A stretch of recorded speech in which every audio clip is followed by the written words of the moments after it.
Welcome to Pure Hustle Podcast. I'm Mike. And this is Orlando, and we are on episode 62. Yeah, and this is the second level up episode. It is. It's also the Orlando No Headphones episode. Yeah, it's all right. And it's I don't know if you noticed or not, it's the Mike No Glasses episode. That is true. So, I thought I had to compliment Mike's look if you're watching us on YouTube. Yeah, I don't have glasses today, and it's not because my eyes miraculously got better.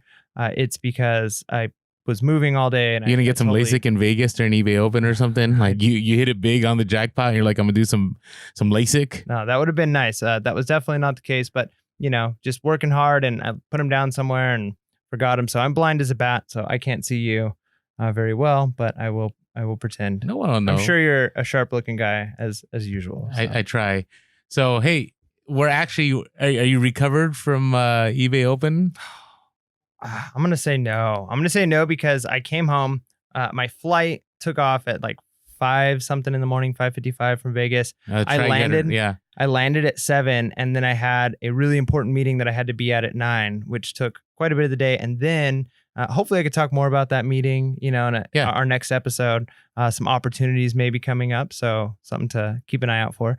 But then it was just moving. Like our studio now, I'll have to do like an inside scoop of the studio. Is just full of my inventory. It is now my warehouse. So yeah, and we'll talk about this more in the update episode too. We got actually, it's been a long time since our update episode. It's been a ton of time. It's been maybe not time, but maybe it's been like several episodes since our last update. Which is time, if you think about it. I guess so. But that's the thing. I don't have my headphones because they're still in the luggage that I have not unpacked since the eBay Open. eBay Open, we just got home yesterday, but we needed to drop this episode. We promised we would drop this episode as soon as we got back on Sunday because we needed to finish the second half of The Richest Man in Babylon.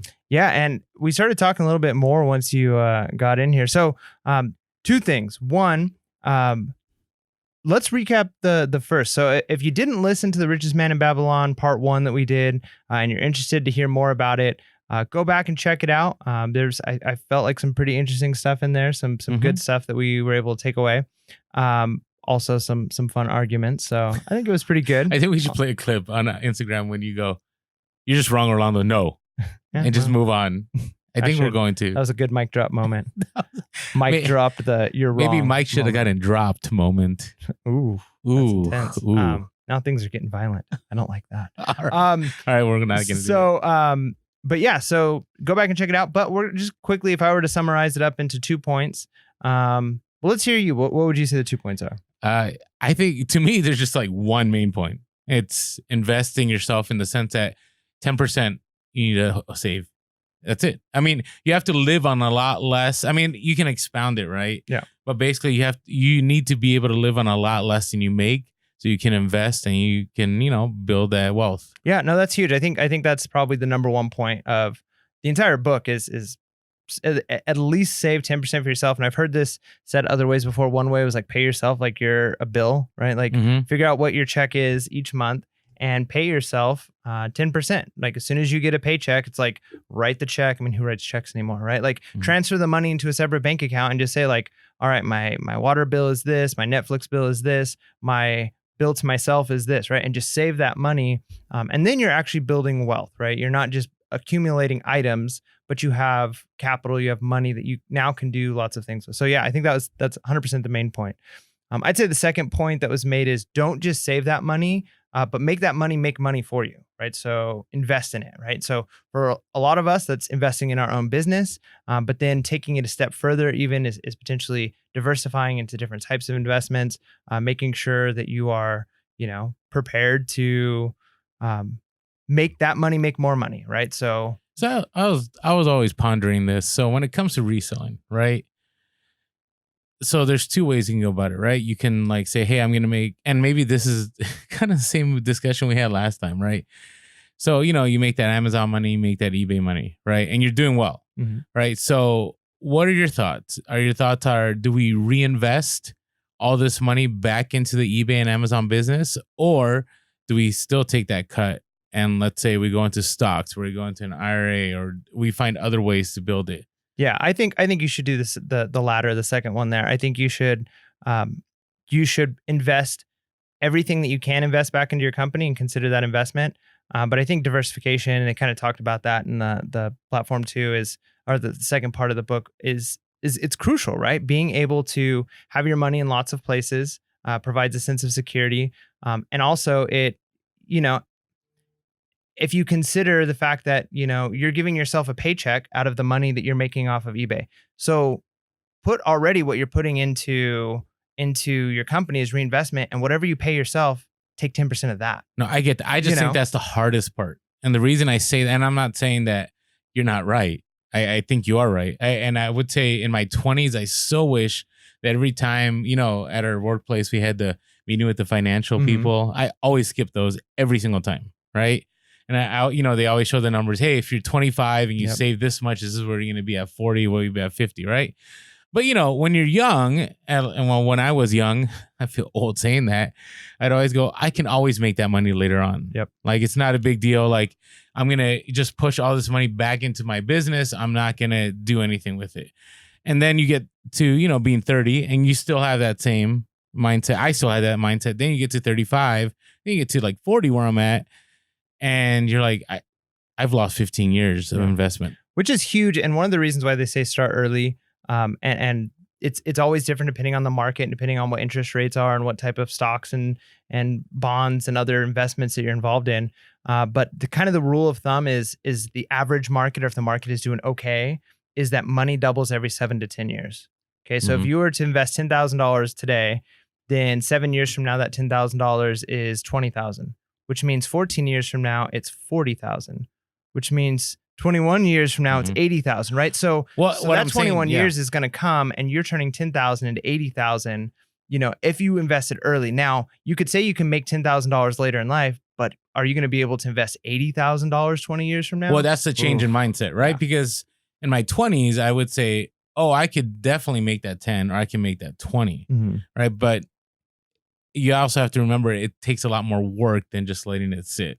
Yeah. Well, it takes more work, and with the compound interest, it's $80,000 potentially 21 years from now, not 10, right? So you might be much better off in your company and in your reselling and whatever it is, but the ability to take $80,000 is going to be, that's a lot. That's pretty big. Yeah. So I just push that because if you're in your 20s, and again, we are not financial advisors. We claim no liability to be scholars in any of this. We are not financial professionals, but I can tell you from experience, if I was in my early 20s, actually, if I was in my late teens, I would have started this long time ago, right? Because when you're 40, you still have a lot of life left. Don't get me wrong. Well, unless something happens, but you still have a lot of life left. But the reality is you'd be in a far better place. So if you're listening to us and, you're of those younger years, definitely something to start thinking about it now. Again, it's all about delaying that gratification, because you're going to see that and you're going to go like, I could do so much more with that. Yes, it's true. You may be able to, and maybe you get your place in a business where you can actually choose what you do, but the money works for you a lot better the sooner you start. Sooner you start. Lessons I wish I had applied in my late teens, early 20s, early 30s, mid 30s, somewhere in between. Yeah, I mean, that's one of the hardest lessons for anybody to learn, honestly, is just taking advice from people who are older and wiser than you. Because when you're younger, you hear people say these things and it's hard to take it to account. But that's one of the reasons I love reading books so much, is if you're willing to say, you know what, I might not know everything, and maybe these people, and if you kind of check that it's a credible source and other people have followed it and been successful, you can say, I'm willing to say maybe this person knows more than me. And so that's one of the reasons we're doing this level up review. And I think those two first points kind of summarize the first part of the book. And I think the second part of the book, depending on the version you got now, we kind of need to apologize for this. This got kind of tricky. So I was trying to be very clear that like, hey, we want to get you the most affordable book. Like, we didn't want anyone to have to spend, more than $10 on a book. So I ended up opting for the mass paperback version, the link. Unfortunately, not all versions were the same. Because Mike and I are talking about the book today, and Mike is sharing some stories. I'm like, what stories? Richest Man in Babylon is something I think I read years ago, but you forget about things, and I thought things were all the same, especially when it says original classic edition. Mhm. Now, maybe yours isn't the original classic edition. Could be the expounded version or yeah, something. maybe something that was added on. So in this level up review, we're going to be talking about some of the same concepts, but there's going to be some things that Mike may add during our conversation that were not necessarily in the version you collected, but still truths that we can share and discuss throughout the time that will still be very applicable to the reading. Yeah, I mean that's kind of the point. Is we'll go through the first part, the first part that we had, my edition and Orlando's edition. I think this is good because no matter what edition we would have picked, there's a good chance that listeners out there have a different one, right? So I think this way kind of covers both, whichever one you end up having. But the first part is the same, so we'll talk about that. And then what we'll probably do is I'll just kind of summarize the little anecdotal stories. I guess It's gonna be Mike's story more time. of like metaphors. And then I'll kind of pitch it over to you and say like, what do you think about it? And what are great. Put me on do the you have spot. some examples? Yeah, put you on the spot because you are not prepared at all for that part. No, I'm not, and that's where I put my foot in my mouth. That's okay. Which I'm sure I have multiple times. Just seems to happen more lately. So maybe the quote of the week this week should be "Think before you speak." Well, I guess No, so. I'm just All right. kidding. So All let's right. get started. It's been a while. People have been, the worst is when you tell people you're going to do something and you just keep holding it off and holding it off. So let's get started. Let's get started. All right. So the first part going into, did you have Meet the Goddess Luck? Yeah, we talked about that. That was actually in the last. No, there was a whole section after the 7. Well, there was a reference to it earlier in the book. But there's like a whole long section in my version. No. So if you have that part in your book, tell us in the comments below. Tell us your thoughts about it. We're interested because that wasn't in my mass paperback edition. Yeah. All right. So talk to me a little bit. I know what it's about because they already talked about it before. Okay. You don't think I do? No, I know you. Right, but the part that you read was like a little tiny like sentence. This is like a But long, it was powerful. It is powerful, yeah. So, Okay. Anyway, so Meet the Goddess Luck. So basically, the story comes where Banzer is sitting there, and lots of people. Who's Banzer again? So he's the richest man in Babylon. He's the guy kind of teaching people how to be. It's not Arcad.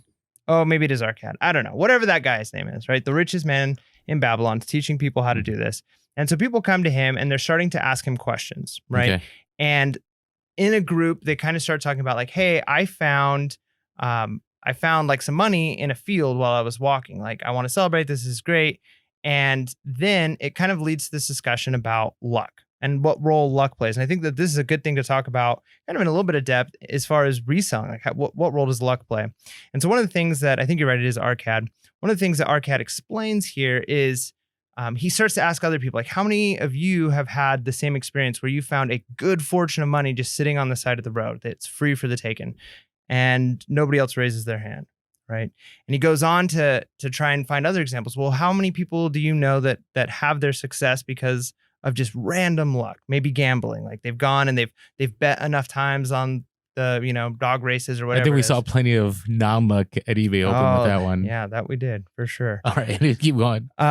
And so, anyways, the story kind of just comes along with multiple examples of this idea that luck isn't something that comes to people who wait around and just by chance. In fact, he kind of explains like gambling is a good example. If you're just betting on the roll of a dice, you might win 1 out of 7 times, but you're going to lose 6 out of 7. And odds on every game are different, but the odds are always going to be in the house's favor, right? The odds are never in your favor when you're Always. I mean, that's why those casinos are built, right?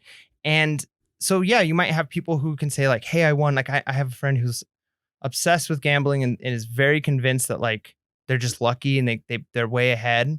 But when I start to talk to them, it's like they'll tell me a story like, yeah, I won $7,000 last time I went to Vegas or last time. And it's like, wow, that's really cool. But then when you start really digging in, it's like, well, yeah, but the time before I lost 4,000 and the time before that I only lost 3, but I made 4 the time before that. And you start to add it all up and you come out below, right? And there will be 1 out of 1,000 or 100 or whatever that comes out ahead, but it doesn't seem to be odds in your favor. Whereas the idea that comes here with the goddess of luck is it's better to work and have opportunities come to you. That luck is more of when you're working and you're diligent, opportunities kind of show up. And if you're willing to jump and act on those opportunities, then you become fortunate. It's fortune when you're working and things happen. So do you have any examples like in reselling where you're working really hard and like doors open up because of that. No, it's 100%. It's all the time. I mean, I'm not I think, yeah. Do I think there's a possibility for luck? Sure. I think the odds are very opposed to that, in the sense like you're not going to walk into, the store that shall not be named and find, like that person. And I think this was in the news 2 years ago. They found some nautical watch from like the 40s or 50s that was worth like 50K or something. Like, or somebody that one time they picked up a sweater that Vince Lombardi owned, and they were watching a TV commercial one day and they're like, wait, we have that sweater. Like, chances of that are pretty rare, right? But the chances of, I have, it happens to me all the time where, for every, 100 business cards I give out, it's those 2 or 3 phone calls that I get that end up being those major bulk buys that I end up making, 3,000, 4,000, 5,000. I've had even bigger ones, right? But luck had really nothing to do with it. It's, hey, being consistently out there and saying, hey, my name's Orlando, I resell. If you want to get rid of all the stuff at one shot, I'm here for you. I'm willing to pay, a decent price, and that helps. Or the person that's going to garage, we talk about garage sales, right? Every Saturday, you've had some major scores. I'm looking at your Department 56 score, right? But that's, that wasn't every Saturday, right? But you had this one big Saturday and it brought a huge return. And same thing with, I would say, with pretty much anything, it's being consistent, right? Opportunity lands on those that are consistent. And I think and I don't want to say those, but I think if with that mentality of like, well, some people are lucky, I think that I would be playing the victim if I said that. Yeah, I think so too. And I think there are, especially in today's day and age where you have so much more access to hear about people who have extreme opportunities through just luck, right? Like somebody who wins the lotto or something like that, or inherits something crazy and ends up being worth a bunch of money. You hear those things, but in the reality, like if you look around just the people that that are very, very successful, almost none of them got there by not working really hard. Right? But the 5 laws of gold actually addresses that. And yeah, that's a terrible thing. Like landing upon major money. Yeah. I mean, could we go there for a little bit? Just a second. Let's finish up the Meet the Goddess of Luck. Well, like my guide this discussion. All right, we'll finish your Goddess of Luck. It's not my Goddess of Luck. It's the book review. All right. In the book that I don't have. Anyways, all right. So what happened? Wow, you're getting kind of pouty over there. I don't have your version of the book, so I don't want to talk about it. All right. So what happened with the Goddess of Luck here? Okay. So, just a couple of quick quotes from that section. One is, it says this: "She's a goddess of love and dignity, whose pleasure it is to aid those who are in need and to reward those who are deserving. I look to find her not at the gambling tables or the races where men lose more gold than they win, but in other places where the doings of men are more worthwhile and more worthy of reward. In tilling the soil, in honest trading, in all man's occupations, there's an opportunity to make profit." And I think that's good, right? Like, it doesn't matter what you're doing if it's good, honest, worthy work. I like kind of that terminology there. Like, it's worthy work that opportunities come. But do you think, okay, let me throw this out there. Do you think there's a fine line though, between like, hey, as long as you keep working hard, things are going to happen, or you may keep working hard, but you may be working hard at the wrong thing? Yeah, that's absolutely the case. And I think that's kind of one of the things they talked about here is it's not always the case, but it's almost like the odds are switched. So in gambling, the odds are in the house's favor. In hard work, the odds are in your favor, right? So is it possible that you come out below multiple times? Sure.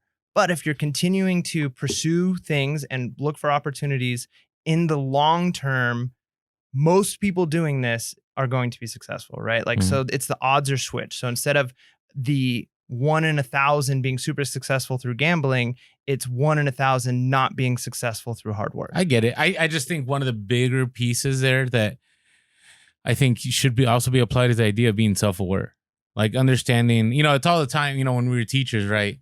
We get all the time, my child for 8 hours worked hard on this project and they still got a B. Well, because they did B level work. Right. Right. And you have this one individual who spent an hour and knocked it out of the park. Right. And the reality is that person that knocked it out of the park played to their strengths. Right. Like they understood who they were. They understood, what they needed to do, and it wasn't that difficult for them. Yeah, Right. the task aligned with their strengths. Correct, right? And that other person, it didn't, and there may be a sense of entitlement. So that's something you got to be aware about. Is that I know it, and maybe you might disagree with me, but I think just working hard isn't enough. I think strategically understanding what you're good at will land you those opportunities. Right? I'll give you an example. I mean, there's times that I find in my own reselling world that my strengths are definitely more in the eBay world, more in the vintage items world, and that where with Amazon, I guess I don't have that. I hate saying this.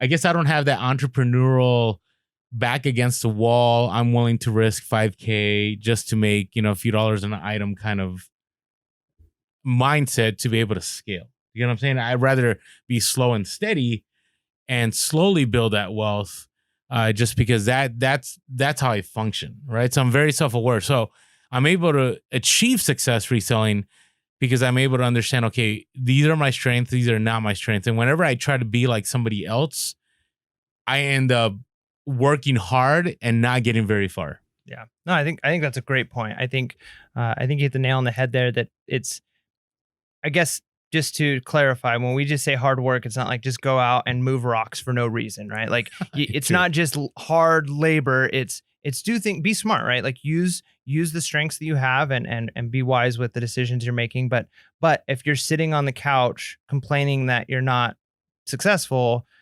you only have yourself to blame. If you're out there working really hard day in and day out for years, you're going to look back and say, look at where I've come. Your chances are already more likely you're going to be successful. No, well, right? That's the whole point is it's the opportunities.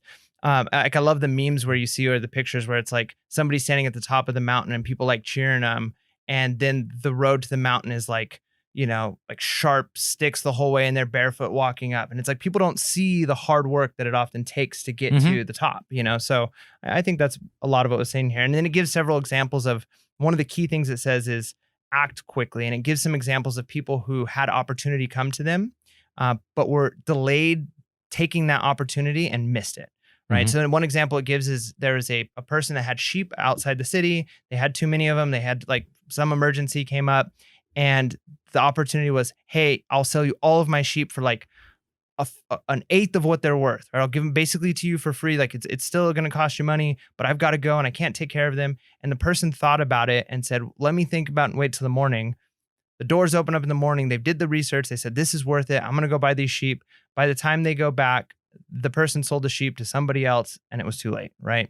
And so kind of the idea was luck in some ways is opportunity that comes that you have to be willing to act on when it's there. Because if you don't, then you're going to be looking back and say, I missed my opportunity. No, I agree. But yeah, I agree. I'm just thinking about, now that I'm in, I hate saying that, I've only been 40 for like over a week, but I think about a life where, how many times did an opportunity occur, right? And I didn't walk through that door, or I didn't contact that person, or I didn't, make that investment. It is tough though. I mean, it's one of those, we'll talk about it with the 5 laws of gold. Like, who do you trust? Yep. Like, how do you know? Like, if it's an area you have no background knowledge on, then, I would say the Richest Man in Babylon's very much against it. Yep. Right? So you got to measure that out for yourself. I would say you got to be ready to strike when the time. I mean, we know that in our own businesses, right? How many times have we just made a major purchase and it turned out really well, right? But I think that happens more than less if you're consistently out there doing stuff, which goes full circle to what we started the conversation with. Yep, absolutely. And one last quote to finish up the Goddess of Luck was this: good luck we do find often follows opportunity, but seldom comes otherwise. So the key story or the key takeaway here is don't rely on luck. Don't blame luck. Don't be that person who says, I'm just not lucky. Luck is opportunity if you think about it. And opportunity often comes when you're working hard and you're out there and you're doing it. And it almost never comes otherwise. So there we go. All right. 5 laws of gold. What do you have for us? What do I have for you? Well, there's plenty to talk about with the 5 laws of gold. And it's kind of interesting because I feel like we talked about a ton that already were before.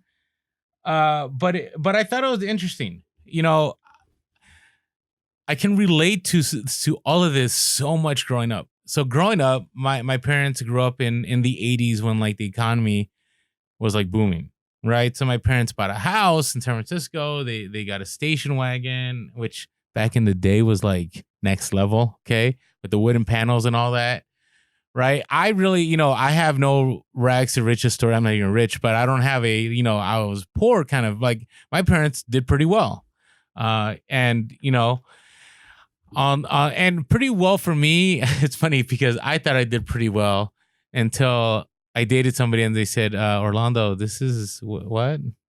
And to What, me, they called you out for well, I guess you call it hood rich. I don't know what you call it. All right. But to me, I thought things were good. I never went without a meal. I actually had more meals than I care to admit. My parents bought me a car when I was 16. My parents helped me paint my car. You know what I mean? Like I would say I was spoiled. Like things that they did for me, I don't know if I could do for my own kids. Sorry, kids. Like in the sense that, I take a look at page 90 if you're looking at the mass paperback version that doesn't have some of the items that Mike talks about. But, they had met and no misser. I want to make sure I say his name right. Right, had addressed a young man because the day was like everybody was trying to get wealth and estates ready for their kids, right? For their the new ones coming up, and said, "Hey, my son, it is my desire that thou succeed to my estate. Thou must, however, first prove that thou art capable of wisely handling it. Therefore, I wish that thou go out into the world and show thy ability both to acquire gold and to make thyself respected among men." And I think about that because, a lot of the practices I do now were practices that I probably could have done in my 20s had I not been given everything. Right. I'll be real. Like part of my college debt that doesn't exist is because of my parents. Right. They helped me out with that. And now I don't even use a degree that, I do. I will be teaching a little bit again, but it's one of those things where, it's this principle of like, I think we get very stuck in, and maybe I'm wrong, right? But growing up, I was always like, I'm going to work hard and I'm going to make money so then my kids will never have to, right? And I'm going to give them everything. I'm going to provide everything. I know I'm talking to, I would say maybe an older crowd unless you had kids when you were super young.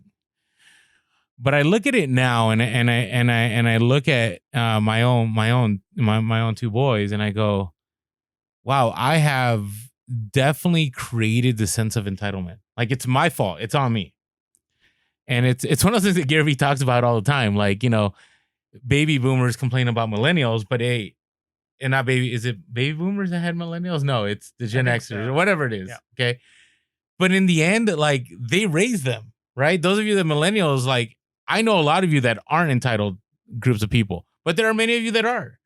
And if you are, part of it's your fault, part of it's your upbringing. Like you were given the sense that like you deserved everything was given to you, and you never had to show your ability to make that money and to maintain that money. And, part of the reason that it took so long for me to finally have this financial stability was that I didn't have to. Right. So, and why am I saying all this? I think there has to come a time when all of us have to on our own. Right. It talks about here that it took 10 years for that individual to lose all their money and then realize they weren't doing well. And eventually they had been given the 5 laws of gold, but they still ruined it. Am I right? Is my timeline off? Yeah, no, that's right. So he was basically given money as a test. Like, here, take this money. Take this gold with you out into the world and be successful with the gold. Come back and prove that you can be successful with it. And then you'll inherit everything that I have. Mm-hmm. So that's why I say all that, because I definitely believe that things got better for me when I was poor. And what I mean is, so when I am this is related to the book, but when I first got my first teaching job, I moved to San Diego. I had no car. I had no furniture. I had nothing. Right. But over time, I learned to manage the money. right? I was less than paycheck to paycheck. And a lot of people came and helped and provided furniture, and I was able to carpool with someone over time. And it probably took about, I want to say about a year. And then somebody gave me a car. Actually, a student of mine had their grandparents and they wanted to give me a car, and it wasn't like, you know, it wasn't a Lamborghini or anything. It wasn't anything crazy nice, but for me, it meant the world to me, right? I appreciated that vehicle. So to me, I think there's much value in the slow and steady than in the get rich quick. Yeah, and I think it's kind of a cool concept that this section starts with, is almost this test of go out and prove that you can not only be successful with money, but become wealthy in the eyes of men, like have esteem, be somebody that people look up to and value. And I think that is as a good almost guideline for parents is to do with your kids. But he doesn't just send them out with no hope blindly, right? He gives them these 5 rules and says, follow these 5. Now, of course, it's probably not best to wait until your child is about to leave and say, here, let me give you advice. You should probably be doing that while they're growing up and teaching them. It's a story. It's a story, right? And it's teaching a concept. And so these 5 rules aren't followed at first, and he kind of fails through. But do you want to go to the story, or do you want to kind of explain the 5 rules? Well, have we talked about if he had to offer the clay tablets with wisdom or the gold? That's at the end when he comes back. Interesting. See, in my book, it's early on. The story's well on. All right, so we can hold on. See, it's right there. Look. Well, no, I think it's interesting because right now, you know, I think about that and I go, okay, if somebody said, hey, you know, you can meet with, I don't know, let's say Warren Buffett, right? You meet with Warren Buffett and he's going to share with you how he became rich and how to do it. Or we'll give you $1 million. What would you do, Mike? You said $1 million? $1 million. $1 million or meet with Warren Buffett and get wisdom of the ages. I would take the $1 million because I've read almost every Warren Buffett essay and work and stuff article that he's put out. So you think you pretty much know what Warren Buffett would say? If I had $1 million, I would follow Warren Buffett's value investing methodology, and I'd be good to go.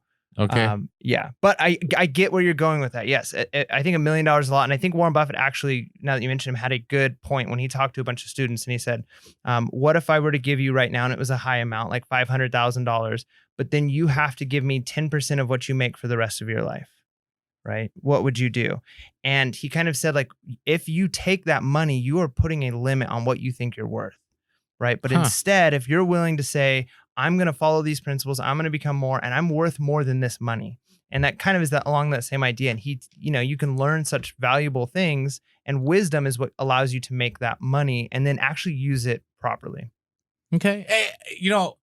It spoke to me about this free selling community, right? Because there's so many avenues, right? There's the avenue of, you can just do nothing and just research on your own, do things on your own, right? Or you could watch YouTube, listen to podcasts like ours and figure things out. Or you can shortcut all that and buy a course, right? Or you can pay somebody to mentor you, or you could do the phone call thing, right? If you think that's actually a shortcut. I don't know if it always is. Well, I know. Well, I mean, we'll talk about that in a little bit. I think that goes with one of the laws of gold. But what I'll say about that is when I looked at that and I thought about that, I thought about the idea that, I think many of us so quickly, want to scale our businesses. We want it to be next level.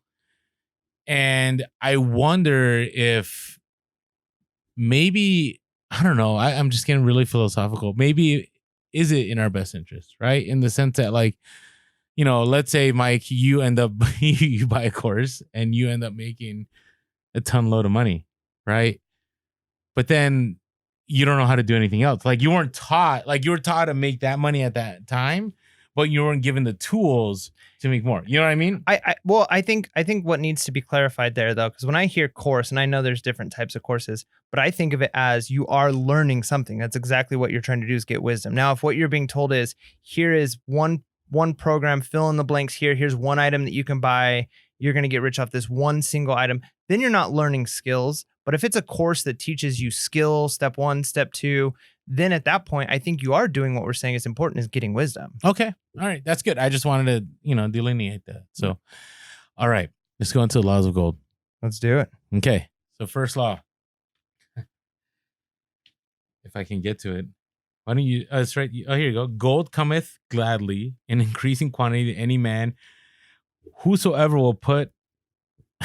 Mike keeps adjusting the mic. If you're listening to a podcast, that's why I'm laughing. If you're watching the YouTube, you just saw that. All right, let's start all over. Gold cometh gladly and in increasing quantity to any man whosoever will buy not less than 1/10 of his earnings to create an estate for his future and that of his family. Yep. So did you get the sense that it's just saying if you do that, you're gonna get wealthy? Yeah, I think it's reiterating that law key of point. attraction of money. Yeah, and I don't even think it's so much that, but like you cannot ever become wealthy unless you're saving. You can't, because if you're just buying liabilities, you're buying more stuff. See, I think that I agree, but I think it'll be interesting down the road when we read books that disagree with that. And I understand that there might be books that say like take out loans in order to invest. Yeah, and all about liquidity and not keeping your money stagnant and stuff like that. Right, fair enough, but it's still, you have to. The idea of wealth, at least the way it's being defined here, and I think it's important to always find that, is money that you have available, right? So if I bring in $100,000 a year and my lifestyle costs me $100,000 a year, then at the end of the year, I've lived $100,000 life, but I've got $0, right? Mm-hmm. I might have a lot of stuff. I might have a new car that's going to last me a couple of years. But if I make $100,000 and I only spend $90,000, then at the end of the year, I've got $10,000 that I've invested in other things. I've got sitting in bank accounts, or maybe it is liquid and it's able to go wherever I want, but I've got $10,000. So now year 2, I go and I get $100,000 and I already have $10,000, right? So that's what wealth is. Wealth is how much are you actually worth? And that's what a lot of times banks look at when they go to loan, right? Like what is your actual net worth? And that, I think, is what it's saying here with wealth. Is like, how much money do you have in checkings account, savings account, liquid assets, and real estate, right? Real property. That's what net worth is. And so wealth is defined by this book. You can only gain wealth if you are in some way increasing your liquid assets. Okay. I was going to go into liquid assets and real estate, but that's for another day. All right. So that's a pretty easy law. Okay, let's go to the second law. Gold laboreth diligently and contentedly for the wise owner who finds it for profitable employment, multiplying even as the flocks of the field. And again, I think these are the same principles as the first part of the book. This is part 1 and 2. What we reiterated at the beginning. Save money and then make sure that money is being put to good work. Yeah, and there's so many ways to do that. And some people use the Robinhood app. Have you heard of the Robinhood app? Yeah, I love it. Do you use it? Yeah, it's great. It's one of the few. Really? It's one of the few ways that you can interested. invest without having to pay broker fees. It's amazing. So you've used it consistently, yeah. And has it panned out? Yeah. Can you tell me your stocks? I'm just joking. No. Okay.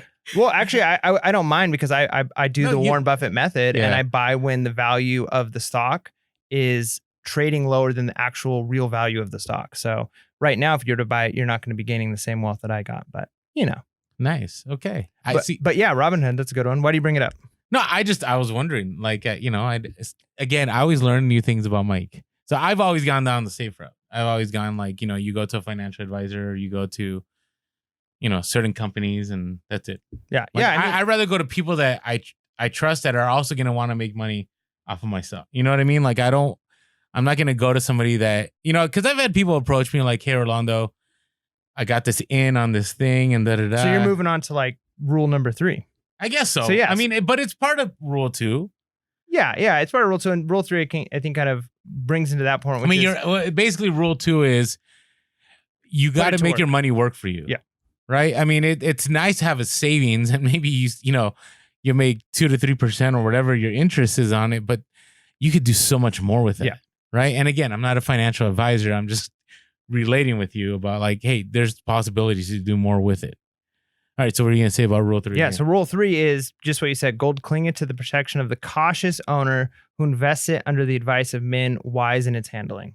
Mhm. Right. So yeah, absolutely. You shouldn't be, if somebody comes up to you and just like in the beginning of the book and they're like, hey, I've got this good deal that I'm going to be able to get on a bunch of jewels and it's going to be amazing. But they're like an IT person, they know technology, probably don't take their advice on jewels, right? But if they're coming to you with some software stuff and they say, hey, here's this new software program that's coming out, now it's different because now it's somebody who might be wise in that area, specifically that area. And so, yeah, I think making sure you're using, if you are at a 9 to 5. I think that's rampant in our community. You don't think that's rampant? Oh, I don't want to step on anyone's toes, so we'll be careful. But Of people just saying like invest here, invest there. like take this program, like even though they haven't done it. Do you know what I'm saying? Like I think you need to vet sources. I think you need to be clear because there's different ways to make money, right? So for instance, for us, like we have our little mini affiliate links, right? Which we made I think like $10 since we first put them up, maybe. And that's because a couple of you bought a light box. I think that's pretty much it. All right. But there's other places where like, what happens, and I think most of you are aware in social media, is that when you build enough of an audience, right, you can capitalize on that audience and just say, hey, I really believe, actually, I'm not going to go there. Okay. I really believe in this. You should buy this. Even though, that person may have no experience with that, right? Maybe you've had some connection with that individual and you really don't know the outcome of it, right? So you got to be careful with that. And it's, we get approached ourselves sometimes with stuff like that. So you just got to be careful. Like, and I'll be very clear with that because again, to me, it's better to win the long game than to try to shortcut it. And maybe it's not a shortcut. In the end, it may be steps backwards if you don't play it right. Yeah. And I think that's why, it's always good to say, go see a financial advisor. If you're not comfortable with spending, just like reselling, getting into stocks is a lot of work and research. And you got to, if you're willing to put that work and time in and become, well-versed in it, go for it. Otherwise, putting it into a 401k, putting it into the S&P 500, right? The Dow, where it's like, this is widely diversified portfolio where, all of the thought has been done for you. That's not a bad idea, right? You should definitely talk to somebody before you invest money in any way, but you should be probably, if you're saving 10%, taking some of that and reinvesting it so that 10% is doubling every 7 to 10 years, right? And going back to this idea of making sure that you're putting it in wise hands. I know we've talked about Warren Buffett a lot, but since you brought him up, one of his philosophies is he never buys a company unless he 100% understands the company, well, that's the next step, and believes in the owners and what they do, right? So he never invests in technology. I think Berkshire and Hathaway ended up buying a little bit of Microsoft, but for the most part, he never got into technology. He made a lot of money on McDonald's and See's Candy, right? Because he knew those industries. He understood the owners. He valued what they did. And so he never invested money where he wasn't sure. And technology was somewhere he didn't feel confident. And so that's not where his money went. And I think that's a good advice for all of us. If you aren't sure, and you're not with people who know, maybe you shouldn't do it. It sounds like common sense, but I got to tell you, when you're in the moment, and when you have money, those opportunities, like people will come out of the woodworks to sell you ideas. Oh, I know I can think of someone right now that constantly is offering me like, hey, there is this deal, move on it now. And then I'll do the research and I'm like, no, I can't. Like there's too many variables, right? And then I'll get pushback like, well, aren't you an entrepreneur? Don't you want to take risks? I'm like, yeah, but I want to take calculated risk. Like I guess I'd rather be in my humble abode, than risk losing it. Not that I would, right? Because you got to be wise and then you got to have savings and, you got to have a good amount of time that you can go without employment, say the market were to tank or whatever. But it's one of those things that I agree with you. Like, unless that individual that is sharing that knowledge with you is in the details, or I would say, and I think, I can't remember where in the book, and maybe I'm reading into the book, but is willing to invest of themselves, right? Or guarantee you that no matter what the outcome, you will still end up here. Like that's a very cautious move you need to make. Right? And I know we're being super vague, but this isn't a podcast though that says like, one, we're reading the book, which is it's just giving vague principles, which are good, but it definitely isn't like, hey, go invest in AT&T, make sure that the stock's hot. Like that's not what this is for sure. And you were right. I did jump into point 4, which is gold slippeth away from the man who invests it in business or purposes with which he is not familiar or which are not approved by those who are skilled in its keep. The second part's even worse.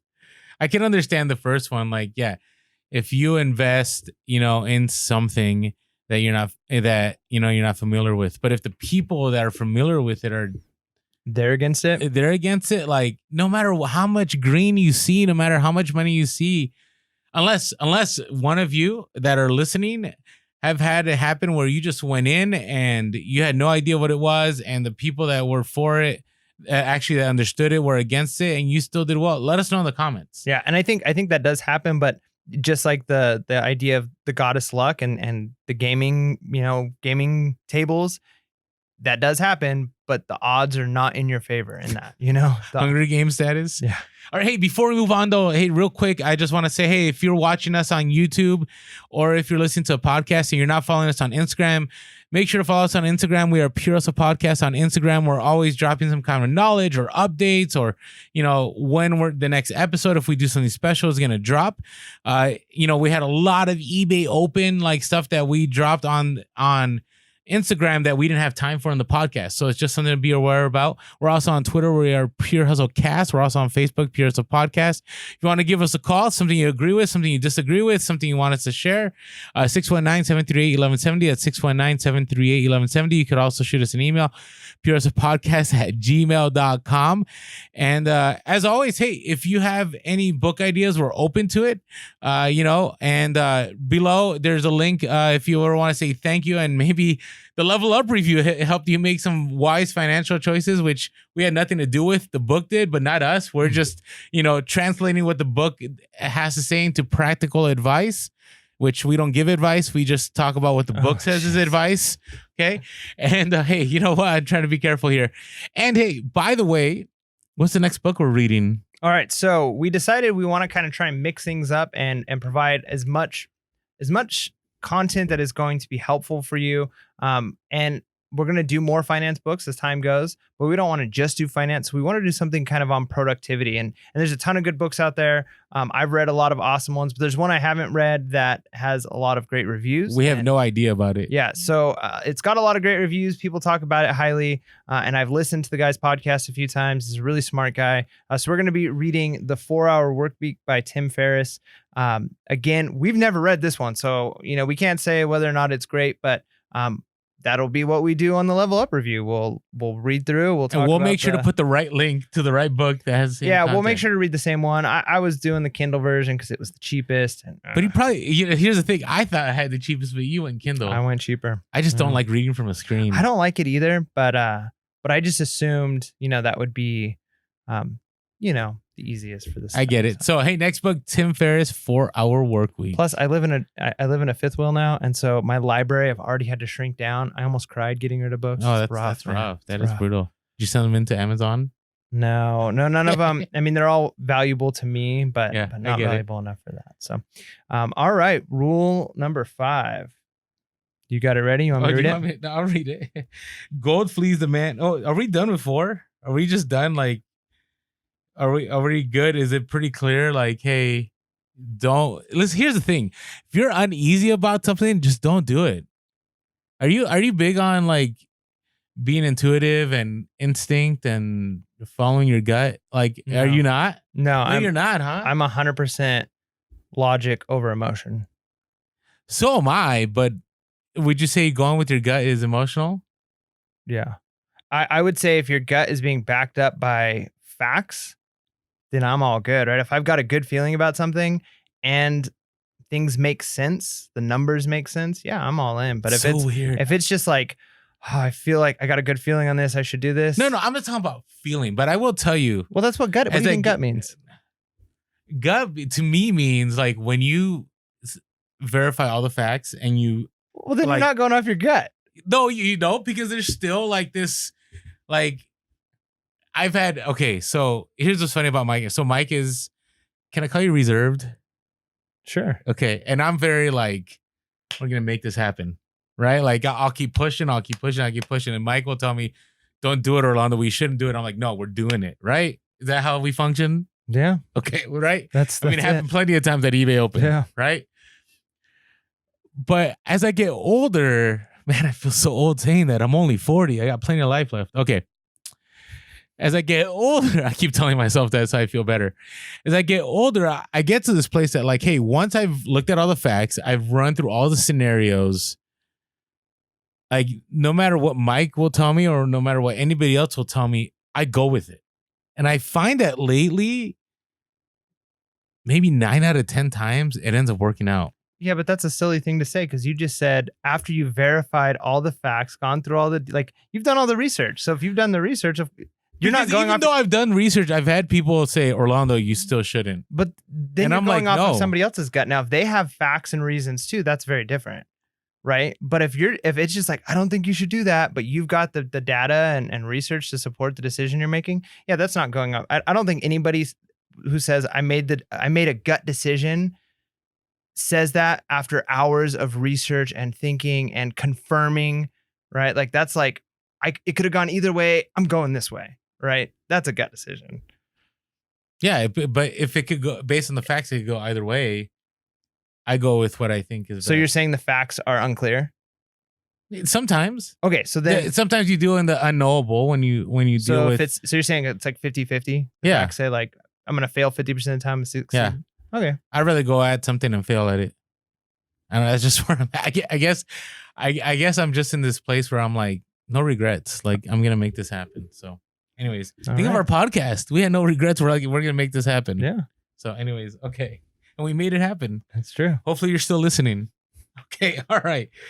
So, number 5, gold flees a man who would force it to impossible earnings, or who followeth the alluring advice of tricksters and schemers, or who trusts it to his own inexperience and romantic desires in investments. See, again, common sense, right? Like, yeah, it's not deep, but it's. Yeah. And the hard thing though, too, is like you said, like emotions run wild. I'll give you an example. I think I mentioned it before on the podcast. My dad is really gullible and he fell into a lot of the get rich quick schemes. And, looking back, like I could tell him, and I think even still, he kind of convinces himself that it could have worked type of a thing. Like he did one where he bought into an advertisement in a newspaper, which was like, send in $25 and we will send you like a method of making $1,000 a week at home, stay in your pajamas, right? So he sends in the money, he gets to the advertisement company, he gets a packet, he opens up the packet, he's so excited, he's like jumping around the house, like I'm gonna make $1,000 a week, and in it says, put an advertisement in the newspaper that says the exact same thing that it said with your address, and people will send you $25, right? Or another one, like he did one of the pyramid schemes with like send everybody on the list, $1. So there's only 6 people on the list, but then you put your name on the bottom and then it goes up. And those are actually illegal. But then like the one we had was like explained like by lawyers, like this is all legal, and anything like that that's too good to be true, you should probably watch out for and be careful of. And I think what makes our listeners, like why we don't even have to cover this too much, is if you're listening to this podcast, it's probably because you know that there is no get rich quick, right? You're out there grinding and hustling and working. Let's rewind a little bit though. Do you think that reselling comes off that way? I think that there are people who try and. Do you think, okay, when I approached you, right, and I would go like, look at what I sold, and like, do you think, did I come off that way? Like, hey, Mike, you're missing out. Like, I'm making this money and you're not, like, you need to get in on this. No, I think maybe like some people can come off like that. But I don't know of anybody who wants to look at somebody and say like, look at how wealthy and successful I am. And it's easy. Most people who are successful are the first ones to tell people like, I work really hard. I've earned this. Right. And it's the same thing with you when you would tell me about, like, look at this item I sold. You would also tell me about like, yeah, I was at the store. I went to bed late because I was shipping items. Can you bring more boxes? Like I knew how hard you were working. And so I think that there are people, not the average reseller. I think there are people who target resellers with, do this thing and you're going to become really wealthy, and that people will buy into that. But I think resellers themselves know how hard it is. They know how hard it is.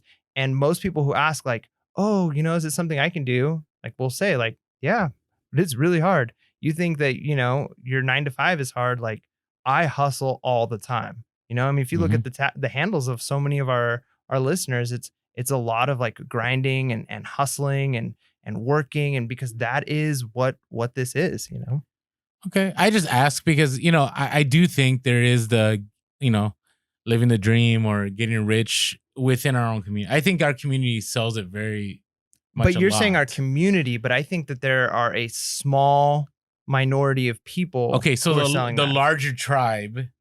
I don't know. I think about it. It's kind of like I had a conversation with my brother, and my brother has, every time I try to tell him about this, I even go, "Hey, I got a podcast. Just listen to." Again, he's my brother, so he's gonna automatically not want to listen to my podcast, Yeah. right? But I try to tell him, like, listen, you could level up, like, you can make a few $100s a month all the time, right?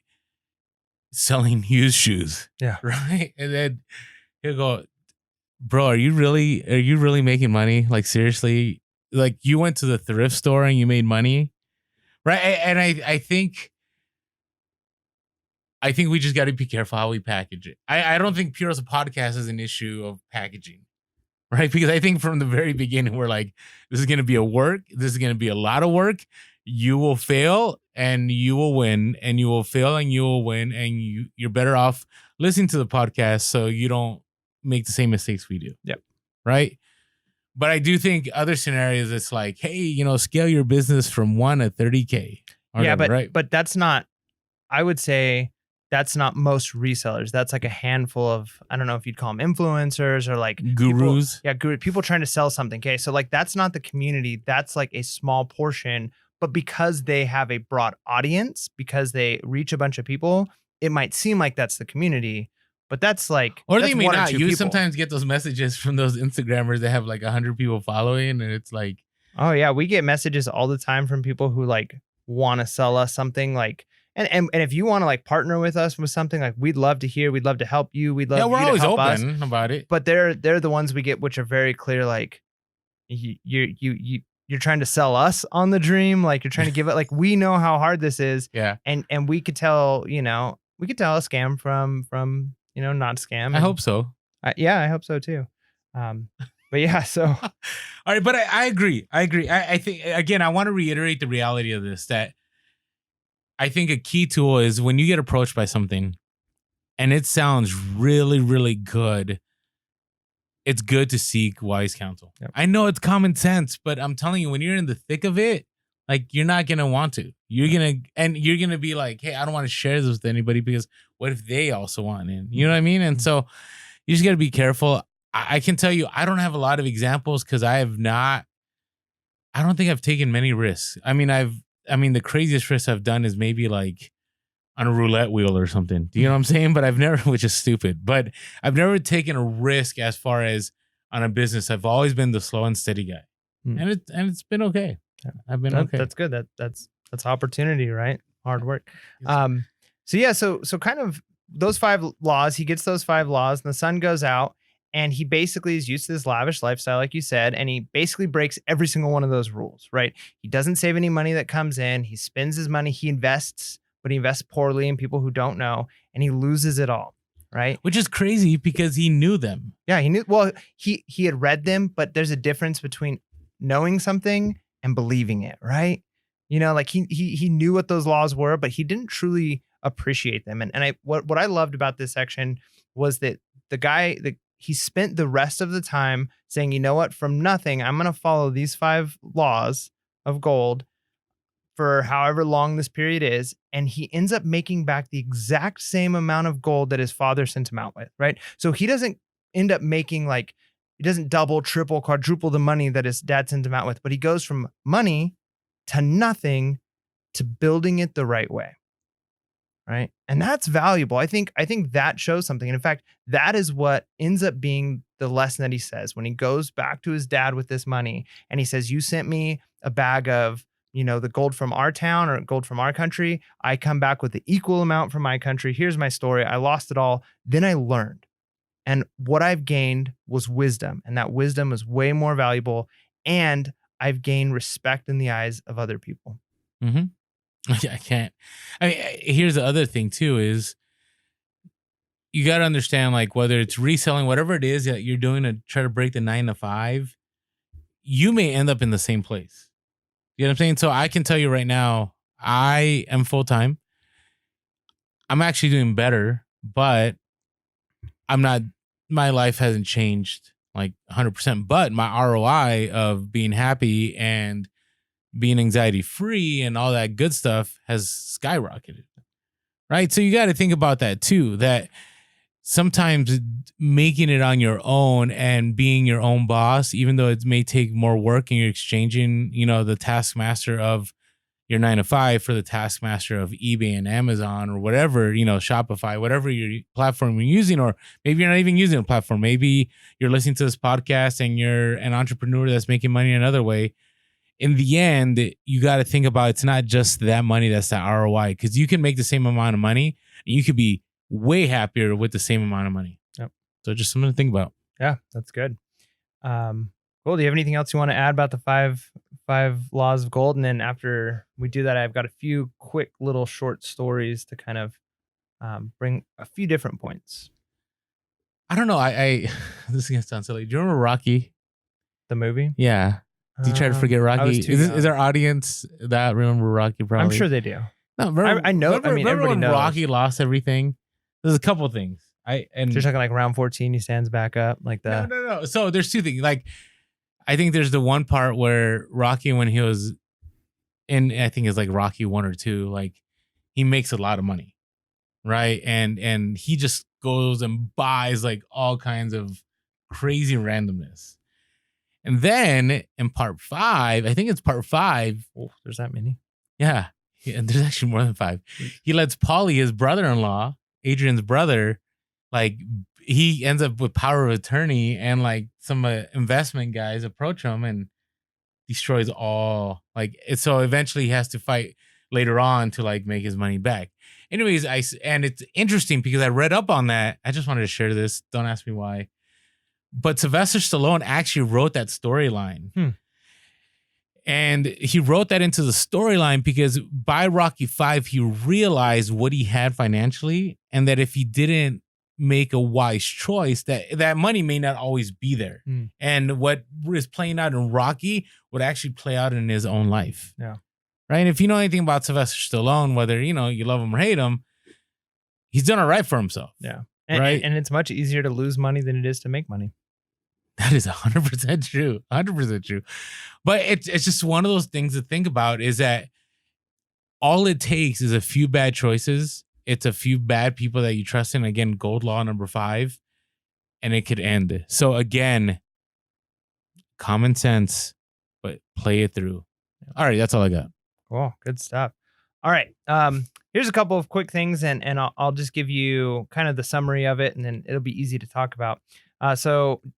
Gold lender. So in the gold lender, a guy comes, he gets a fortune, right? Like a small fortune, 30 gold pieces, I think. And it's more gold than he's ever had. It's like every year he only makes 1 gold piece. So it's like 30 years, like almost like a lifetime's worth of money all at one time.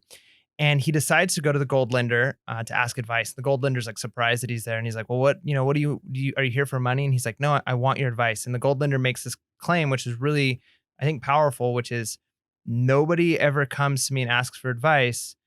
You are beyond wise for doing so, because I can show you how to become very wealthy, right? And so the reason he asks for advice is the guy who came across all this money's like wife's brother had an investment, right? I need you to invest in my company, and I promise you'll get X amount back. And so he asks the gold lender, and the gold lender had a box that he kept of trinkets. Every time somebody got a loan through him, he would take an item as collateral, right? Something valuable of theirs. And when they paid it back, he would give it back to them. And if they didn't pay it back, he kept it. And one of the reasons he kept it wasn't just, he never sold any of them, but it was a reminder of the story, right? Of who this person was. Was it a good investment or a bad investment? And he starts to go through story after story about some people who were able to pay back the loans and some people who weren't, and which ones were bad investments and which ones were good investments. But he ends up basically saying, a couple of things here. One is, when it comes to investing money, people will come out of the woodworks when you have money and want to borrow it. 100%. Right? 100%. One of the things is, don't invest all of your money in one place, and know the risk of each investment. Right? I use a program called Lending Club. And it's a program where I'm able to like lend micro loans. So somebody wants like a $12,000 loan for something. I buy 1 note of it. So I buy $25 of that loan. So I'm only paying $25 of that $12,000 loan. A bunch of other people are paying the rest. So I can, with $1,000, I can invest in hundreds of loans, right? Not just I'm not putting $1,000 into one loan, but I'm over hundreds of loans. And Lending Club also does. We're not sponsored. Not at all. Great minds. I don't even necessarily recommend them because I've been pretty successful on them, but I've lost some money on some loans. But they'll rank the loans. So based off of a person's credit history and employment and all this stuff, if somebody's solid, they get like an A, but you get less interest rate, right? So like you might get 6% interest on an A loan. But if the note is ranked like F or E, there's even some of those, it might be like almost 30% interest. But there's a higher chance of that going in default and you're not going to get your money. So basically one of the lessons that the gold lender gives is spread your money out. Don't put it all into one place, and recognize that there are going to be risky investments, which aren't always bad, but the reward needs to be worth the risk. It's a terrible idea to invest in an F-rated loan if you're not getting that 30%. If it's the same 6% as an A loan, don't do it, right? So you need to evaluate every opportunity to invest your money. And so those were just a bunch of stories, but besides that as the takeaway, and this is kind of what I want to talk about, is this idea. I'm going to get the quote really quick.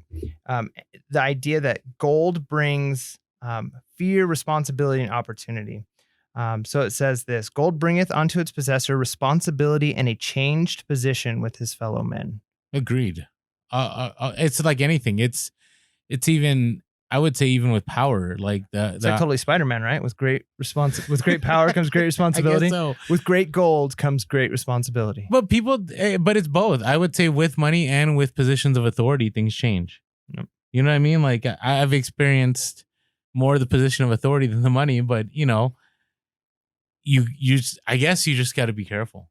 I mean, you have to have, man, I feel like we're giving like more than money advice here, but I would say I only have maybe 2 or 3 people that I would trust whatever is going on in my life to.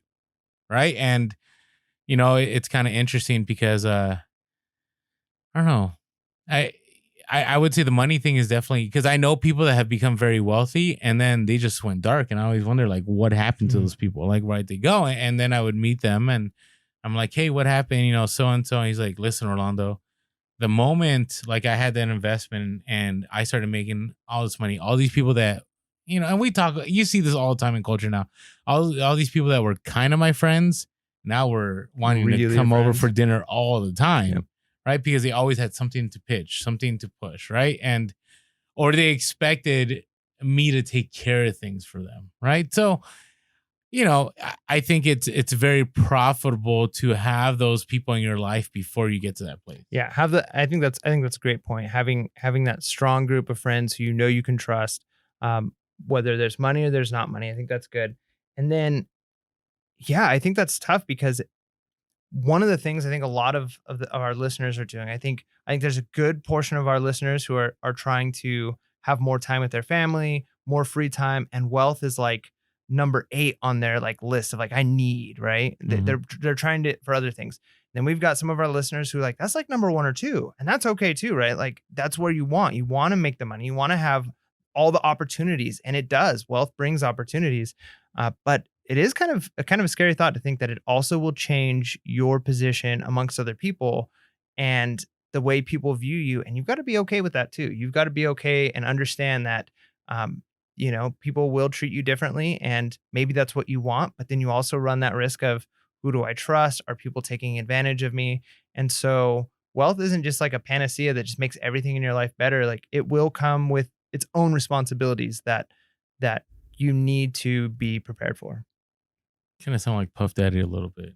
Do I? More money, more problems. More money, more problems. I don't know. Like that. That's good. I just it's what I don't know. I don't know why we went down this road. I know that's what the story tells, but it's very key. I can't tell you how key it is. And I have right now, I can think of like 3 people that I've spoken to since I was like 18 that till now I can, share my soul and we're good. Right. So even when I've been at my worst or at my best, that relationship doesn't change. I would say, I don't know. I want to share about the reselling community a little bit. Do it. Mike and I, we're very big on we don't share our personal numbers. Right. And you're okay with that. Yeah. Right. And what are some of the reasons we don't?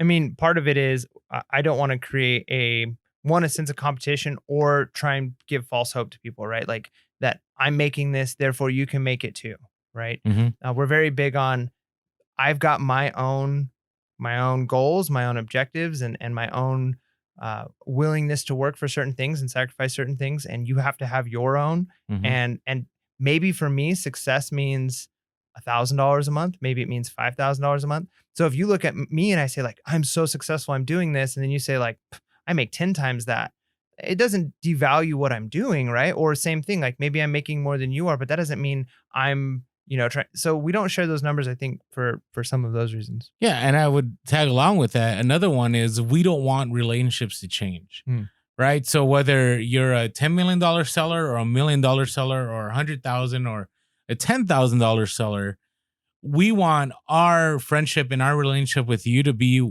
the same. Yeah.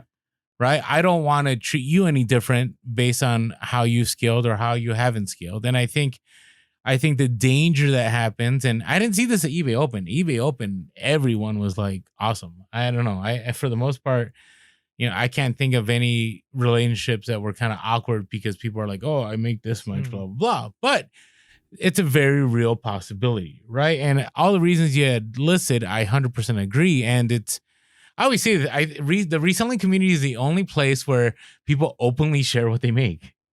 Like, yeah. I can't think of any other profession. Maybe I'm off. I know we had talked about like teachers do, but that's because they're on a public salary scale. Yeah, a salary scale. Right? Yeah. And typically, I think there's two things that can happen. One, you're sharing numbers and it's for pride, right? And it's like to like one up somebody. And I'm not saying that if you share numbers, that's why you do it. Or it could be to validate who you are too. Yeah, but it can come across that way, right? And when I hear that somebody's doing really well, and that's the thing too, is like, I'm not opposed to people sharing numbers to me. I met so many people at eBay Open. That's like, I turned this like nothing business into like, now I'm bringing in $10,000 a month. 35,000 square foot warehouse. And I'm like, like I'm inspired. I want to hear more. Tell me your story. How did you do it? And I think it's great. And I do think it validates. Like if you come to me and you do say like, look at how much I'm making, we're willing to listen. I do take you a little more seriously, right? It is true. Sorry, there's like a bug flying around the studio. Yeah, if you're not watching you on the podcast, if you hear random sounds, that's Mike's trying to avoid this fly that entered our space. All right, keep going. I think that's good. I think that kind of shares why we don't do it. But yeah, so just know that like there's potentially, when you're wealthy, even family and friends, and that's rough too. Like, so I try to be a very giving person. I'm very grateful to have very giving people in my life. Like a lot of times I go out to meals with friends or with my in-laws, and everybody's like quick to try and pay, right? And like nobody has that feeling of like, I don't want to. But then there's other times you go with people and you kind of get this like, they expect you to pay because you make more. And then it can create like an awkward feeling of like, why are you my responsibility? And so you just have to be prepared for that. So good. You have anything else to say on that, or? No, that I think we expounded on that enough. Good. Quick one. I'm not going to do the whole story, but the walls of Babylon, kind of the city being attacked over and over, but the walls kind of kept the people safe. But it kind of, the story emphasized this human need for security, right? Which it really is, like of, whether or not you follow or believe like what's the Maslow's hierarchy of needs. Whether or not you completely conform to the ideology, there is something I think to be said for, we all desire to feel secure and safe. Well, you function better. Yeah. I mean, just like even hormones and stuff, like I like when you're stressed out, when you're worried about the future, it starts to affect your all kinds of things in your physical health. Like you can physically get sick when you're not feeling safe, whether it's financially, emotionally, physically, whatever it is. And so one of the ideas here is wealth, if used properly, can kind of become those walls of Babylon. It can become a protection for you. You can have insurance and ways of protecting yourself, which allows you happiness. So even though money doesn't buy happiness all the time, right? Like kind of the old saying goes, but what it can do is provide you a kind of a safety net where that's one less stress that you have in your life. Oh, agreed. I mean, and again, I will tell you, being debt free and then accumulating savings was one of the best moments of my life. Huge. I mean, it's one of those things where something happens, right? Or like the car breaks down, or I forgot to pay this, or which shouldn't have happened at all. But you know what I mean? Like something huge happens, your whole demeanor can change depending on where you are financially. Yep. Right? Where now I can't think of the last time and again, I could lose everything tomorrow, but I can't think of the last time I stressed about finances. I mean, it's been years. And I'm not saying that to be braggadocious. It's just the security of, like you said, building those, I guess, walls of savings, Mm-hmm. right? Establishes a safe place, right? Because it's not necessarily about being wealthy. It's about being budget. Right. And that's not even the right way to use that word. No. But we're gonna understand what you're saying. But we're gonna go with it. Like you live within those constraints, and there's freedom within those constraints. Yep. And it's hard to do, but I gotta tell you, it's so worth it. It is, yeah. And I think debt kind of is kind of leads into the next story, which the next two stories were interesting because there was a lot of like slave talk. But then once I read through it a couple of times, I'm really digging into it, and you see like the slavery that it talks about really is kind of like a metaphor for debt. Like it really connects directly to this idea of debt. And there was this one, the camel trader of Babylon, and a guy was doing okay, but he got into a bunch of debts with friends and lenders. His wife ended up leaving him, and he like allowed it because he was concerned about how he could afford to like help keep the family safe and happy and fed. And so he ends up leaving to try and get some wealth, gets captured, becomes a slave. And in the process, one of the slavers, like wives, I think it was, tells him, do you have the mind of a free person or the mind of a slave? And he was kind of trying to figure out what she meant. And he was explaining about her debt. And she goes, kings, this was an interesting quote, something to the effect of, kings war against their enemies and your enemy is debt. Right. And this thing of like, you need to be willing to fight against it. You need to be willing to actually like, debt is a malicious, destructive thing in your life, and you need to be vigilant about fighting against it. And here's one of the quotes she said. She says, how can you call yourself a free man when your weakness has brought you to this? If a man has in himself the soul of a slave, will he not become one no matter what his birth is? Even as water seeks its level. If a man has within himself the soul of a free man, will he not become respected and honored in his own city in spite of his misfortune? And again, the slavery in this isn't just, I'm talking about like historical slavery, but this idea of, are you going to allow yourself to become captured by debts, right? Are you going to have the mind of, I can't get out of this? And so he's inspired at this point to leave, to escape, to go back. And then she told him, or he was given some advice, do this, save 10%, right? Rule number one, save 10%. Then there was another one. I think this one is great. This one is the first time it talks about what to do if you're in debt.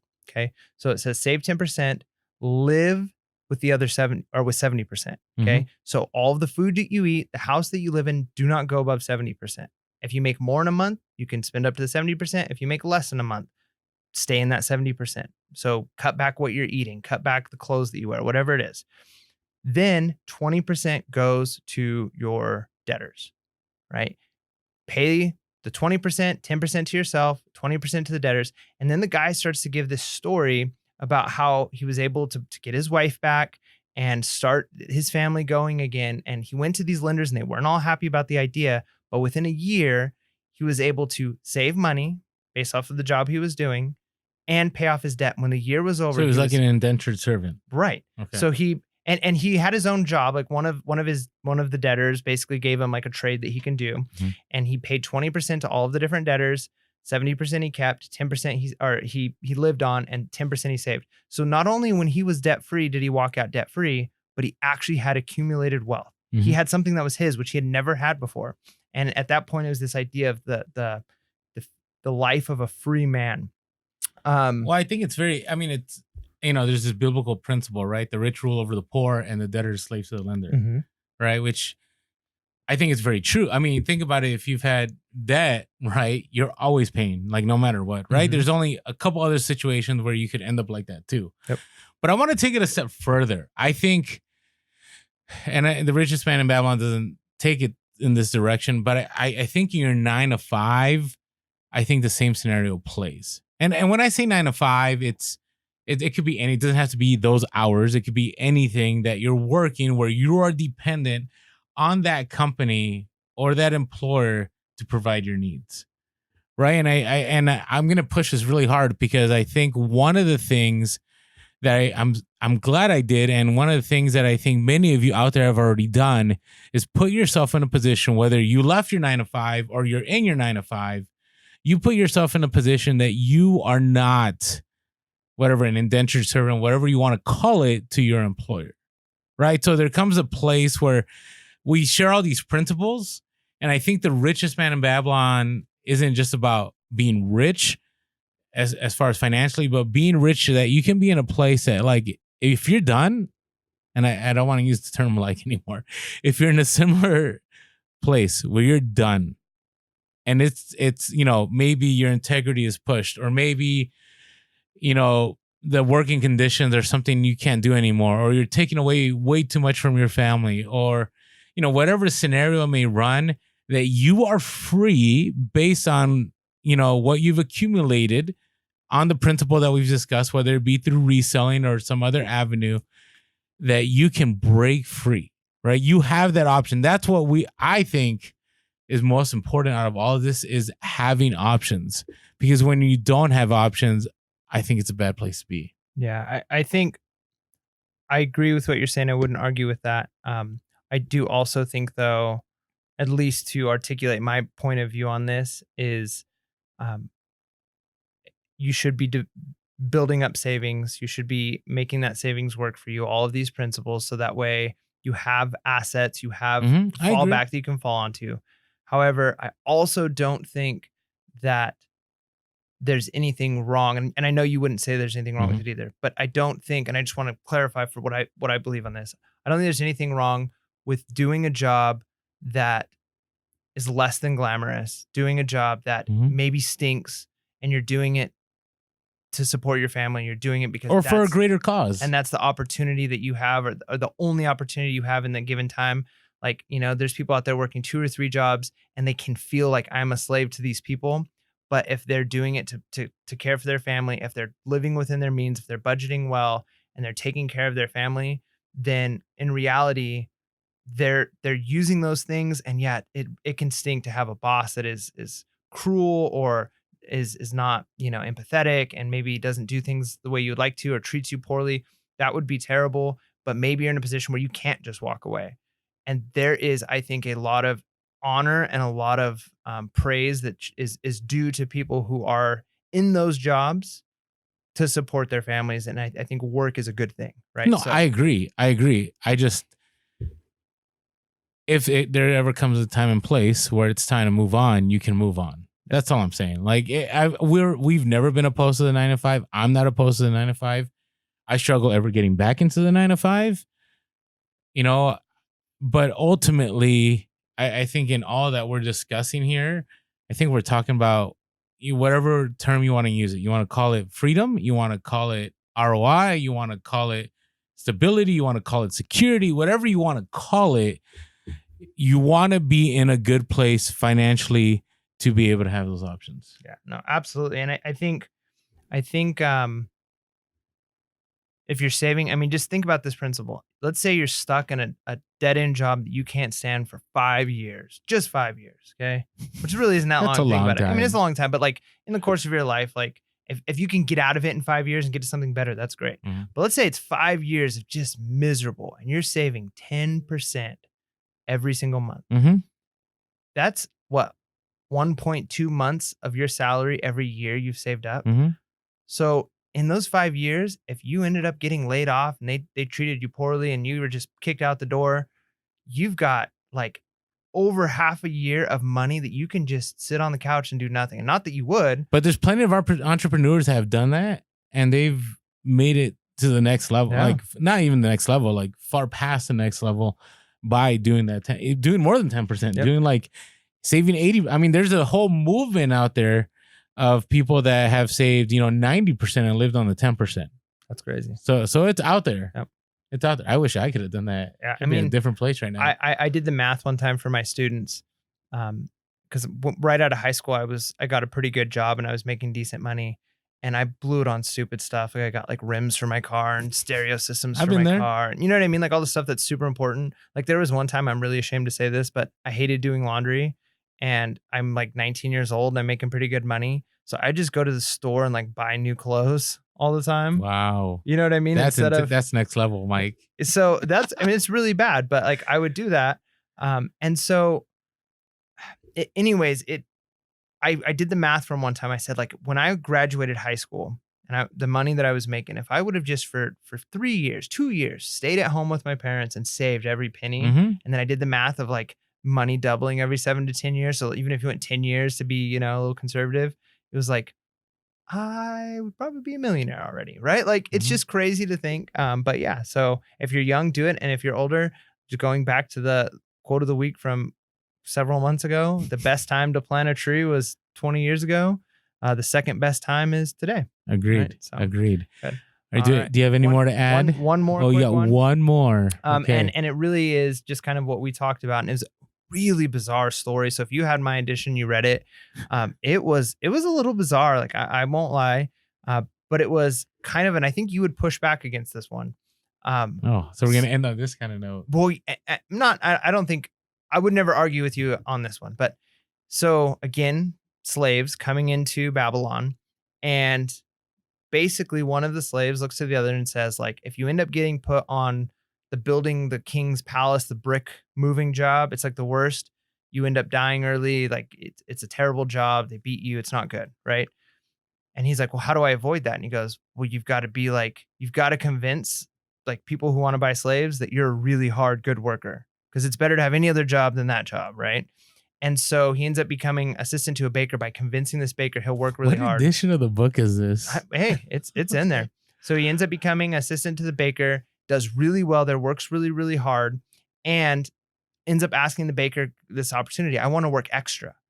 So I'm doing all the work you're asking me to do. Like, what if after hours I work in your shop and I make these things and I sell them, and then you can keep 3/4 of all the profit and I can just keep like a little bit of it for myself? And the baker was all for it. He ended up helping make the baker even more money. He ended up making his own money, was able to buy his freedom. And then crazy turn of events, ends up getting put back into slavery.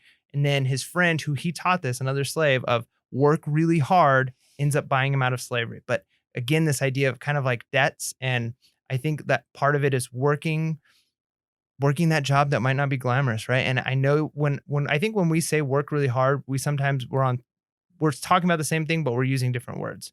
So I do think that you should be the hardest worker in any room. However, is it possible to be at a place where you're being abused and you're working hard and it's not paying off, and maybe you'd be best spent working somewhere else? Yes. However, if you're the hardest working person in any room, most of the time it's going to work out for you. Yeah, I do push back against that. Because you might just end up being the hardest person working in that room, and you might be in that room for the next 20, 30 years. Well, then you're not being very smart either. I think that's why we're talking. Like, I'm not saying just move rocks back and forth in the room. Yeah. Right. I just would say, again, I'm very big on like understanding who you are and being aware. Like, you don't want to just go like, oh, I'm done with this job. I'm going to go on my own and do this. Right. Like, hey, if I were to leave and go, Mike, I'm going to be one of those Instagram health people. Like, that would be the poorest decision I can make. Right. And if you're watching YouTube, you'll understand. But what I'm what I'm saying is, like, I need to be self-aware. Now, if I were to say, hey, Mike, I'm tired of this rat race, and I think I have the ability, let's say this is before you knew me, I could go full time in reselling, and here's what I've done so far. And then yeah, but the key thing is, I would say, yeah, you got to be in that. I mean, I can't disagree with it either. I mean, there's times where I worked at In-N-Out Burger, which I loved, for 6 months, but that's because I really didn't know about reselling, right? But in the end, it helped keep my family in a good place financially, and it was worth it. No, right? That's true. And I think, could I do it over? I would probably would have done eBay or Amazon. Yeah, well, of course. And I think too, we're always going to not push, but like we value highly the reselling world, right? Well, the scalability. I mean, the ability to make what you want. The truth goes to that too. If you're the hardest working, if you work as hard as you possibly can work in reselling, it's going to benefit you, right? Hopefully. And I mean, again, I think even there you got to be careful. Like, you can work really hard at reselling, but if you're not sourcing the right stuff, you're not, that's why I'm saying we're saying the connections. same things. Like, I think we got to I agree. like, don't do stupid things, right? Like, you can work really hard at something stupid and just move a rock from one side of the room to the other back and forth. That's not going to get you money. You've got to do smart work. So that out of the way, right? I firmly believe that, like, the point I'm trying to make is, like, let's say you were to go work at Home Depot and you're going to start as a cart boy. If you're the hardest working cart boy or cart girl out there, chances are when a promotion is available, and of course there's politics in it, you be at a weird place, but most of the time, if you're working really hard, you move up to the next position. If you know the right people. It's all about knowing the people. It can be, but you're a little jaded there. I am not. Listen, comments, is it more important to know the right people or to work hard? I will say 9 out of 10 is knowing the right people. 100%. I think that's part of it. I think you're right. I think if you're on the bad side of the wrong people, or if somebody's on the really good side of the right person, but I think the general rule is, if you work really hard, you're going to move up. And if they don't see your value, somebody else sees it, right? Whether it's somebody's like, I've never seen somebody push carts as fast as you, as much as you, come work for my company because I want to make money, right? And you're good, and I could use you on a register, right? I'm not saying you stay in the job you're at, but if you're willing to work really hard, it's going to pay off for you. This is a whole nother conversation. All right. So, hey, Richest Man in Babylon, hope you gained a lot from it. Make sure you apply what principles you believe are important to you. It's challenged me that I got to do a better job of, investing what I have, right? Because I'm very big on building capital, I'm putting it back into the business, but I got to make that gold multiply like the flocks of the field. Yep. So that's where we're at. So any last moment, last second thoughts here before we bring it to a close? No, I don't think so. Make sure, let us know what you think of the Level Up reviews. Remember, our next book that we're going to be doing is... Please be kind, though. Yeah. I mean, this might not be your cup of tea. And if it's not your cup of tea, if you got some great, constructive feedback, we'd love to hear it. If it's just See, Mike's a fan of constructive feedback. I am too, but I don't know. It's always a hard one to ask. Well, I like living in ignorance sometimes. There we go. I'll just be real. So, next book that we're doing, Tim Ferriss's 4-Hour Workweek, which I'm interested to see because I've kind of heard some of the principles of it. Yeah, we have not read this book. We have no idea about it. It sounds kind of interesting because as resellers, I know for a fact there's no way you could only work 4 hours a week. But I'm interested. I think it's more than that. I'm interested to see how it turns out. So. Hey, but we hope Richest Man in Babylon did a lot for you. I hope some of you, these were new concepts and new ideas, and those of you that have already applied some of this, maybe reinforce some ideas for you, but overall helped us all level up, because that's the purpose of the Level Up review. So with that being said, make sure to be real, be relevant, and be reselling. Peace.